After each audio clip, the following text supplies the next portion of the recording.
Calculated politician Chandrababu. తెలుగుదేశానికి ఎలా coverage రావాలి, ఎదుటి వాళ్ళకి ఎట్లాంటి నెగిటివ్ ప్రచారం రావాలి, మన మీడియా ఎట్లా ఉండాలి, మన చేతిలో సోషల్ మీడియా ఎట్లా ఉండాలి, మన చేతిలో యూట్యూబ్లు ఎట్లా ఉండాలి, మన చేతిలో ఎలక్ట్రానిక్ మీడియా ఎట్లా ఉండాలి, ఇలా పక్కా స్కెచ్ ఉంటుంది. నిరంతరం మీడియా మీద, మీడియాతో, మీడియా ద్వారా, మీడియా చేత నడుస్తూ ఉంటుంది. ఆ మీడియా ద్వారా తమకి తాము పాజిటివ్ పబ్లిసిటీ, ఎదుటి వాళ్ళకి నెగిటివ్ పబ్లిసిటీ, అదే సందర్భంలో కావలసిన ఒక వ్యూహాత్మకంగా మీటింగులో ప్లాన్ చేసేటప్పుడు కానీ అన్నీ పక్కాగా ఉంటుంది. అలా స్కెచ్ వేస్తారు. ఈవెన్ మీరు చూడండి, అక్కడ ఢిల్లీలో రిపబ్లిక్ వేడుకలు, ఢిల్లీలో ఆగస్టు 15 వేడుకలు జరుపుతున్నప్పుడు ఇక్కడ జరపరు. అక్కడ అయిపోయిన 2-3 గంటల తర్వాత జరుపుతారు. అంటే అంత ప్లాన్డ్గా ఉంటారు.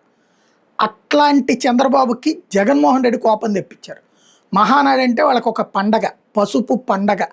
ప్రతి ఇంట పెళ్ళికి పసుపు కొమ్ములు కొట్టడం దగ్గర నుంచి ఎట్టా బిగించేస్తారో అట్లాగా ఇప్పుడు బిగించేసే కార్యక్రమం ఏడాదంతా సంబరాలతో నడపడానికి ఆరంభం.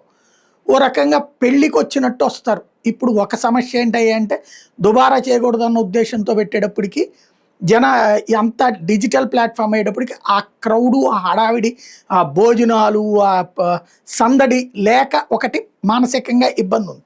ఇలాంటి సందర్భంలో ప్రచారం మాత్రం మన పేపర్లు, మన టీవీలు, మన యూట్యూబ్లు, మన సోషల్ మీడియా అన్నిట్లో బాగానే కవర్ చేసుకోవచ్చు కదా అనుకుంటే, జగన్మోహన్ రెడ్డి కరెక్ట్గా ఇదే రోజున పార్టీకి సంబంధించిన నియోజకవర్గ కన్వీనర్లు, రీజనల్ కన్వీనర్లు వీళ్ళందరినీ కూర్చోబెట్టి మీటింగ్ పెట్టాడు. ఇప్పుడు మహానాడు 2 రోజులు, ఇవాళ ఈ కార్యక్రమం ఇటు జగన్ కూడా పెట్టాడు.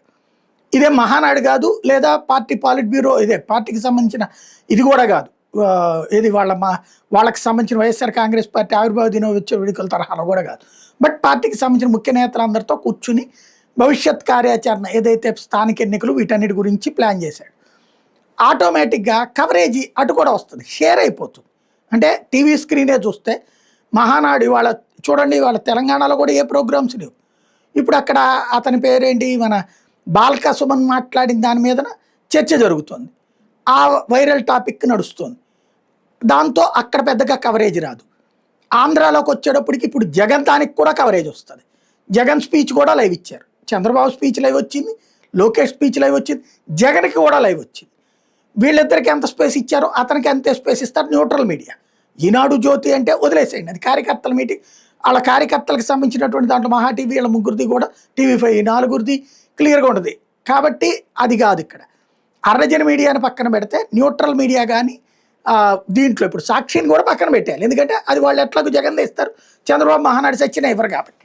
కానీ మిగతా న్యూట్రల్ మీడియాలు ఏవైతే ఉన్నాయో వాళ్ళు ఇద్దరిది ఇస్తారు. తద్వారా కవరేజ్ తగ్గుతుంది. రెండోది, పాజిటివ్గా నేను ఇంత అద్భుతం అని చెప్పుకోవడం వేరు, ఇదిగో వీళ్ళు చండాలం అని చెప్పడం వేరు. ఈ నెగిటివిటీకి వచ్చే ప్రచారం పాజిటివ్కి రాదు. అందుకనినే ఆ కోపాన్ని మహానాడు వేదికగా ఎక్స్ప్రెస్ చేసుకొచ్చారు. ఏమని, అసలు ఇవాళ పెడతాడా మీటింగ్, అతను అట్టెటా పెడతాడు, దుర్మార్గం, గొడ్డల పార్టీ అంటూ మళ్ళీ బిగిన్ చేసుకొచ్చారు అనమాట.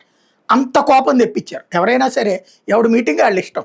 నువ్వు మీటింగ్ పెట్టేటప్పుడు అవతల మీటింగ్ పెట్టకూడదని ఏమైనా రూల్ ఉంటుందా?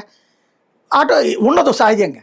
కానీ ఆ చట్టం కాదు, రాజ్యాంగం కాదు. మేము పెట్టాం కాబట్టి నువ్వు పెట్టకుండా ఉంటే బాగుంటుంది కదా, పెట్టడం ఏంటి అంటే నువ్వు కూడా ప్రచారం పొందడం ఏంటి అన్న కోపం కనబడింది అనమాట.